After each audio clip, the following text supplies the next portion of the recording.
I am Jarvis, your storyteller. Welcome to the Science Fiction Exploration. If you like the story, please subscribe to our channel. Abandoned and surviving. The planet Nexus 6 shimmered beneath twin blue suns, its dense forests swaying in the alien breeze. Alara Voss crouched behind a fallen tree trunk, her breath shallow, eyes fixed on the damaged escape pod that had brought her to this wilderness 3 days ago. Her expedition jumpsuit was torn at the shoulder, stained with both her blood and the strange purple sap of the local vegetation. The emergency beacon lay silent beside her, deliberately sabotaged. "Breathe, just breathe," she whispered to herself, fighting back the panic that threatened to overwhelm her. As the senior xenobiologist on the Hermes expedition, she had been respected, valued for her expertise on potentially habitable worlds, until she wasn't. The betrayal still burned fresh in her mind. Director Marcus Webb had orchestrated it perfectly, waiting until she discovered the unique properties of the crystalline formations that dotted the planet's surface. Formations that, if her analysis was correct, could revolutionize energy production throughout the galaxy. Worth billions, perhaps trillions in the right hands. Her discovery, her research, and now Webb would take all the credit while she rotted on this uncharted world. "Expedition protocol requires unanimous team agreement before leaving any planet," she said aloud, mimicking Webb's smug voice. "Unfortunately, Dr. Voss, the vote was 7-1. Your pod has enough supplies for the rescue team. They'll be here in approximately 6 months." A lie. She had checked the pod's supplies, barely enough for 2 weeks if she rationed carefully. And the communications array had been damaged during the forced ejection. No one was coming. A rustling sound from the dense underbrush snapped Alara back to the present. She froze, hand moving slowly toward the small utility knife at her belt, her only weapon. The rustling grew louder, and she caught sight of movement through the iridescent blue leaves. The creature that emerged was unlike anything in her extensive biological catalog. Six-limbed, with a sleek exoskeleton that shimmered like oil on water, and multiple compound eyes that swept the clearing methodically. Alara didn't move, didn't breathe. Her research before the betrayal had identified several apex predators on Nexus 6, and this matched the description of what the team had dubbed stalkers. Highly intelligent pack hunters with sensory organs attuned to the slightest movement. The stalker paused, its antennae twitching in her direction. For a heart-stopping moment, Alara was certain it had detected her. Then, with startling speed, it vanished back into the undergrowth. She released her breath slowly, hands trembling. 6 months, she muttered, gathering her meager supplies. I don't have 6 days if those things are hunting me. Over the next few weeks, Alara learned the rhythms of survival on Nexus 6. The planet was both beautiful and lethal, its ecosystem finely balanced through millions of years of evolution. She documented everything in her field journal, partly out of scientific habit, partly to maintain her sanity. Her breakthrough came while hiding from a stalker pack in a shallow cave. Pressed against the damp stone wall, she noticed the luminescent fungi growing in patches along the ceiling. On impulse, desperation, really, she collected samples, recalling similar species from other worlds that contained natural toxins. That night, she crushed the fungi into a paste and applied it to the tip of her knife and several sharpened sticks. When a lone stalker approached her makeshift camp the following day, she struck quickly, driving the treated blade into its carapace. The effect was immediate. The creature convulsed, its limbs thrashing wildly before it collapsed. Neurotoxin, Alara noted in her journal. Fast-acting on their particular biology, this changes everything. Armed with this knowledge, Alara began to hunt rather than simply hide. She crafted more weapons, fashioned crude traps using the toxic fungi, and started exploring further from her initial landing site. The purple sap she had initially cursed for staining her clothes proved to have antiseptic properties when applied to cuts and scrapes. The crystalline formations she'd been betrayed for were not only potential energy sources, but also remarkably sharp when broken properly. She soon replaced her dull utility knife with crystal blades.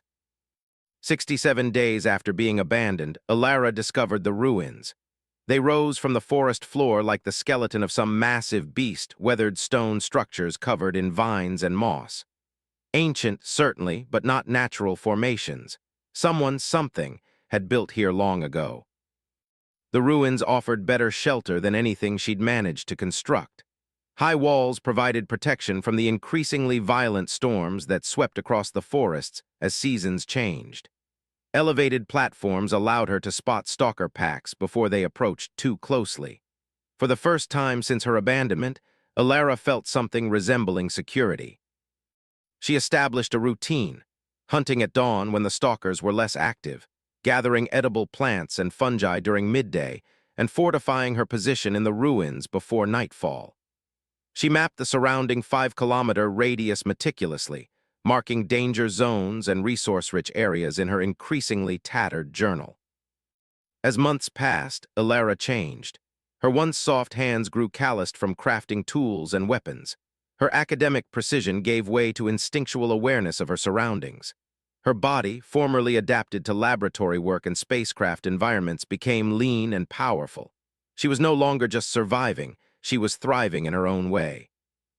The rescue team's deadline came and went without any sign of spacecraft in the skis above Nexus 6. Alara had expected this, but the confirmation of her abandonment still stung. On that day, she ceremonially tore the Hermes expedition patch from her jumpsuit and burned it in her cooking fire. "I don't need them," she told the empty ruins around her. "I'm better off without them." It was during the planet's second rainy season, nearly 10 months after her abandonment, that Alara first noticed she was being watched. The sensation came gradually, small disturbances in her traps that couldn't be attributed to weather or animals, footprints that appeared overnight near the ruins' perimeter, the occasional feeling of eyes tracking her movements through the forest. At first, she assumed it was a particularly clever stalker pack developing strategies to counter her defenses. She doubled her precautions, set more complex traps, and began sleeping with a poisoned spear beside her bedroll. But no attack came. Then, during a violent thunderstorm that kept her confined to the central chamber of the ruins, she heard it. Footsteps, too deliberate to be an animal, too heavy to be anything but humanoid. Alara positioned herself in the shadows, crystal blade in one hand, toxic-tipped spear in the other. "I know you're there," she called out, her voice raspy from disuse. "I've known for weeks, show yourself." Lightning flashed, illuminating the entrance to the chamber. In that brief moment of brightness, Alara saw a figure standing just beyond the threshold, tall, broad-shouldered, clad in what appeared to be a combination of manufactured clothing and animal hides. Not an expedition member. Not human, at least not entirely. "You've survived longer than the others," the figure said, its voice deep and resonant. "Impressive." Another flash of lightning, and the figure took a step forward into the chamber. Alara raised her weapons. "Others," she demanded. "What others? Who are you?" "My name is Darien," the figure replied, moving fully into the light of Alara's small fire. "And like you, Dr. Voss, I was left here to die." Alara's spear remained pointed at the stranger's chest, but her mind raced with questions. How did this person know her name? How long had they been watching her? And most importantly, who exactly had left others to die on this planet and why? The storm raged outside as two abandoned souls faced each other in the ancient ruins, neither knowing that their meeting would change not only their fates, but the future of Nexus 6 itself. Alliance and revelation. Dawn broke over the ruins, bathing the weathered stone in golden light. Alara sat across the small fire from Darien, studying him with cautious eyes. His appearance was striking, tall and powerfully built, with features that were almost human but not quite. His skin had a subtle bronze sheen, his eyes were an unnatural amber with vertical pupils, and fine scales were visible along his jawline and the backs of his hands. "You're not telling me everything," Alara said, breaking the tense silence that had stretched between them since the storm subsided. "You know my name, you've been watching me for weeks, and you claim others have been abandoned here, yet I've found no evidence of them." Darien's mouth curved into a humorless smile. "The jungle reclaims quickly, and those who came before you lacked your adaptability." He tossed a small object across the fire. Alara caught it reflexively, a tarnished identification badge with the logo of Helios Corporation, one of the Hermes expedition's main competitors in the race to colonize habitable worlds. Nikolai Riznikov, she read aloud.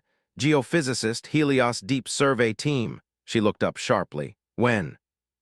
3 years ago, Darien replied. He lasted 4 months. There have been 7 others from various corporations over the past decade. You're the first to survive beyond 6 months. Alara turned the badge over in her hands, mind racing. This isn't coincidence. We're being deliberately marooned here. Now you understand. Darien leaned forward, the firelight casting shadows across his features. This planet is valuable, Dr. Voss. More valuable than you realize. The crystalline formations you discovered, they're merely a surface symptom of something far greater beneath. Ilara's scientific curiosity momentarily overrode her suspicion. What do you mean? Are they connected to a larger structure? They're conduits, Darien explained, tracing patterns in the dirt between them. This entire region sits atop an ancient energy network created by a civilization that vanished millennia ago. The corporations have been searching for it for decades, sending expeditions, abandoning their scientists once they've gathered enough preliminary data. And you, Alara challenged. You're clearly not human, not entirely. Who abandoned you? Darien's expression darkened. I wasn't abandoned. I escaped. He held up his hands, turning them to display the subtle scaling. I'm the product of Geneforge Laboratories, a prototype soldier engineered with reptilian DNA for enhanced survival capabilities. When I discovered what they intended to use me and my kind for, I fled. This planet seemed remote enough to hide. Alara processed this information, weighing it against her instincts. Something about his story rang true, aligning with rumors she'd heard about illegal genetic experimentation in the outer colonies. So we're both fugitives in a sense, she said finally. You from your creators, me from my betrayers. Yes, Darien nodded. And we both have enemies who would prefer we never leave this planet alive. Over the following weeks, an uneasy alliance formed between them. Darien possessed knowledge of Nexus 6 that went beyond Alara's meticulous observations, hidden water sources, seasonal migration patterns of predators, caves that offered shelter during the worst storms. His enhanced strength and reflexes complemented her scientific approach to survival. In return, Alara shared her discoveries about the toxic fungi and medicinal plants. She taught him how to craft the crystal blades that had become her signature weapons, while he showed her how to move silently through the dense undergrowth, a skill that had allowed him to observe her for weeks without detection. The ruins extend far deeper than you've explored, Darien told her one evening as they sat atop the highest remaining structure, watching the twin suns set. There's an entrance to the subterranean levels, but I've never ventured far. The passages are complex, and some areas appear unstable. Alara considered this. If these ruins are connected to the energy network you mentioned, then exploring them could provide answers, maybe even a way off this planet. Or awaken something better left dormant, Darien countered. I've felt vibrations sometimes, power surges. Whatever technology lies beneath, it's not completely inactive. Despite his warnings, Alara's determination grew. After another month of preparation, mapping the known sections of the ruins, gathering supplies, crafting better tools, they descended into the depths together. The underground passages were unlike anything Alara had seen in her years of xenobiological exploration. Smooth corridors curved organically through the bedrock, illuminated by strips of bioluminescent material that activated at their approach. Chambers branched off in every direction, some containing what appeared to be sleeping pods, others housing bank upon bank of crystalline structures similar to those on the surface, but far more intricate. This isn't just an energy network, Alara whispered, running her fingers along wall markings that pulsed with faint light at her touch. It's a habitat, a sanctuary. But for what species? Darien asked, his enhanced vision scanning the darkness ahead. And where did they go? Their answer came 3 levels deeper, in a vast circular chamber dominated by a central pillar of interlocking crystal segments that stretched from floor to ceiling. As they approached, the entire structure began to hum, the crystals illuminating from within with a blue-white light that intensified with each step they took. It's responding to our presence, Alara breathed, scientific excitement overwhelming caution. She moved closer to the pillar, hands outstretched. Alara, wait. Darienne's warning came too late. As her fingers made contact with the crystal surface, a surge of energy pulsed through the chamber. The floor beneath them trembled, and the air filled with a high-pitched sound that made both of them wince. Then, abruptly, silence, followed by a voice that seemed to come from everywhere and nowhere at once. Genetic identification complete. Human variant detected. Access granted to emergency protocols. Before either could react, a holographic display materialized around the central pillar. Star charts, technical diagrams, and scrolling text in an alien language that somehow rearranged itself into comprehensible form as Alara watched. The Sentinels departed this sanctuary 47,000 cycles ago, the disembodied voice continued. The network remains in standby configuration awaiting their return. Warning, multiple unauthorized extraction attempts detected. Defense systems compromised. Energy reserves at critical levels. Alara and Darienne exchanged looks of astonishment. It thinks I'm one of them, or related to them, Alara whispered. Some genetic similarity must have triggered the recognition protocols. The Sentinels must have been humanoid, Darienne agreed. But what were they guarding? What is this network for? Before they could explore further, a distant explosion rocked the underground complex. Dust rained from the ceiling, and the holographic display flickered momentarily. Perimeter breach detected, the voice announced. Unknown vessels have entered orbital space. Ground penetration weaponry deployed, initiating emergency containment procedures. Darienne grabbed Alara's arm. We need to get back to the surface, now. They raced through the corridors, the gentle illumination now pulsing red with alarm. As they emerged from the ruins into daylight, the sky above was scarred with the contrails of descending spacecraft. In the distance, columns of smoke rose from impact sites where explosive charges had been dropped. Director Webb, Alara snarled, recognizing the Hermes insignia on the nearest ship. He's come back to claim his prize. Not just him. Darienne pointed to another vessel bearing the Geneforge logo. They've formed an alliance. My creators, your betrayers, they're working together. The ground shook as drilling equipment pounded into the earth half a kilometer from their position. Teams of armed personnel fanned out from the landing sites, converging on the ruins. They'll destroy everything, Alara said, watching as workers began setting up energy extraction equipment around the exposed crystal formations. They don't understand what they're interfering with. Darienne's enhanced vision caught movement at the perimeter of the landing zone. There's Webb, he said, pointing to a figure directing operations from a mobile command center. And beside him, he stopped, his expression hardening. Who? Alara demanded. Dr. Vega, my creator. Darienne's fists clenched. The one who designed me to be the perfect adaptive soldier, then planned to replicate my DNA without consciousness or free will, an army of obedient weapons. Alara's mind raced, calculations and possibilities flashing through her thoughts with the precision that had once made her the expedition's most valuable scientist. The sanctuary's defense systems, she said suddenly. The voice said they were compromised but not disabled, if we could reactivate them fully. It would require massive energy, Darienne countered. The system is already at critical levels.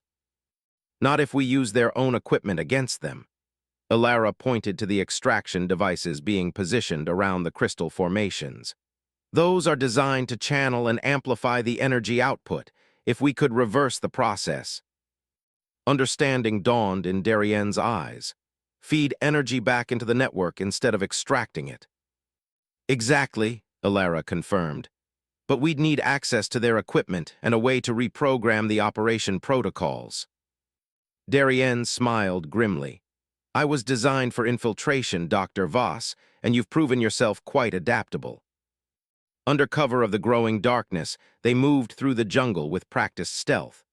The corporations had established a perimeter of sensors, but Darienne's enhanced senses detected and avoided them. When they encountered guards, the toxic-tipped darts Alara had perfected over months of survival ensured silence. They reached the primary extraction site as night fell completely.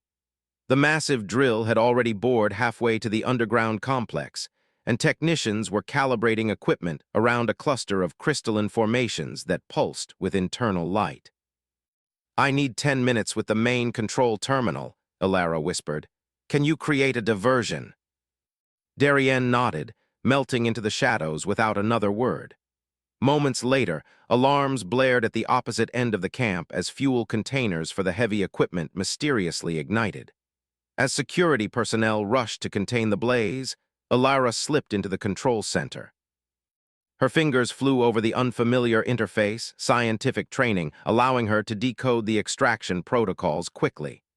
The system was designed to channel energy from the crystal network through amplification matrices, then store it in containment cells. Revering the process was theoretically simple, but would create a feedback loop of potentially catastrophic proportions. "No choice," she muttered, overriding safety protocols and inverting the energy flow diagrams. 5 minutes until full activation. She was almost finished when the door hissed open behind her. Alara spun, crystal blade ready, only to find herself facing Director Webb, his own weapon trained steadily on her chest. "Dr. Voss," he said, eyes widening in genuine surprise. "You're alive, remarkable." "No thanks to you," she replied coldly. Webb shrugged. "Business, I'm afraid. Your discovery was too valuable for profit-sharing. But now that you've survived, quite impressively, I might add, perhaps we can renegotiate your role." "I've already found a new role," Alara said, subtly shifting to block his view of the terminal. "This planet isn't just a resource to exploit. There's an entire civilization's legacy buried here." "All the more valuable," Webb responded, not lowering his weapon. "Step away from the controls, Alara. Whatever sabotage you're planning won't succeed." A shadow moved behind Webb, unnaturally fast, silent as death. Darienne's arm locked around the director's throat in a precise hold that caused his eyes to roll back within seconds. As Webb crumpled unconscious to the floor, Darienne looked at Alara. "We need to move," he said urgently. "They've captured Dr. Vega, but he recognized me. They'll be coming." Alara activated the final sequence. Too late to stop it now. When their equipment tries to extract energy, it will instead channel everything back into the network at exponential amplification. The sanctuary defenses will have all the power they need. They raced from the control center toward the ruins, pursued by security forces now alerted to their presence. Behind them, the extraction equipment began to hum at an increasing pitch as energy flowed backward through systems never designed for such power. The first sign that their plan was working came as they reached the ruins' perimeter. The ground beneath the corporate camp trembled, then heaved upward as massive crystalline spires erupted from beneath the soil. The drilling equipment was tossed aside like toys, and personnel ran in panic as more formations burst through the earth in a rapidly expanding circle. From deep underground, the ancient voice spoke again, but this time it resonated across the entire valley, amplified by the newly emerged crystal network. "Unauthorized extraction attempt terminated, defense protocols active, sanctuary purge initiated." The night sky blazed with light as energy discharges arced between crystal formations, creating a dome of power over the ruins and surrounding jungle. Corporate ships attempting to flee were caught in the energy field, their systems overloaded, sending them crashing back to the surface. In the heart of the ruins, standing before the entrance to the underground complex, Alara and Darienne watched as the purge unfolded.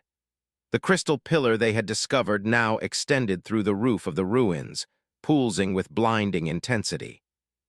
"The voice said purge," Darienne noted grimly. "Will it kill everyone?" Alara shook her head, watching as the energy field began herding surviving corporate personnel toward their damaged ships. "I don't think so. The Sentinels weren't destroyers, they were guardians. The system is removing the threat, not eliminating it." Within hours, the corporate forces had been driven from the planet's surface. Their ships, crippled but functional enough for basic space travel, limped into the atmosphere under the guiding force of the energy field. As dawn broke, Ilara and Darien stood atop the ruins, watching the last vessels disappear into the sky. The crystal formations had receded somewhat, though many remained visible above ground, creating a transformed landscape that pulsed gently with inner light. "They'll return eventually," Darien said, "with more forces, better equipment." "Perhaps," Ilara agreed, "but the sanctuary is awake now and it recognizes us as allies." She gestured to a small crystal formation that had emerged near their feet, shaped almost like a key. "And I think it's offering us a choice." When she lifted the crystal, it hummed in her hand, projecting a holographic star chart with a single point highlighted, coordinates to a distant system. "The Sentinel's homeworld?" Darien wondered. "Or another sanctuary," Ilara suggested. "Either way, it's offering us passage." She pointed to where the largest crystal spire had transformed, revealing what was unmistakably a small spacecraft of alien design nestled within its structure. Darien looked from the ship to the jungle that had been both their prison and their home. "What about Nexus 6? If we leave, who protects it?" Ilara smiled, touching the central crystal pillar. It pulsed in response, screens of light forming around them to display the sanctuary's renewed defense systems, now fully activated and self-sustaining. "I think it can protect itself now," she said, "and perhaps it's time we discovered if there are others out there like us, survivors, adapters." As the alien craft powered up, responding to the crystal key in Ilara's hand, they took one last look at the world that had tried to kill them. The world where two abandoned souls had found not just survival, but purpose. The ship rose silently through the energy field that now enveloped the ruins, accelerating toward the stars and whatever awaited them beyond. Behind them, the sanctuary of Nexus 6 pulsed with ancient power, no longer dormant, no longer forgotten. And somewhere in the vast darkness of space, the Sentinels waited.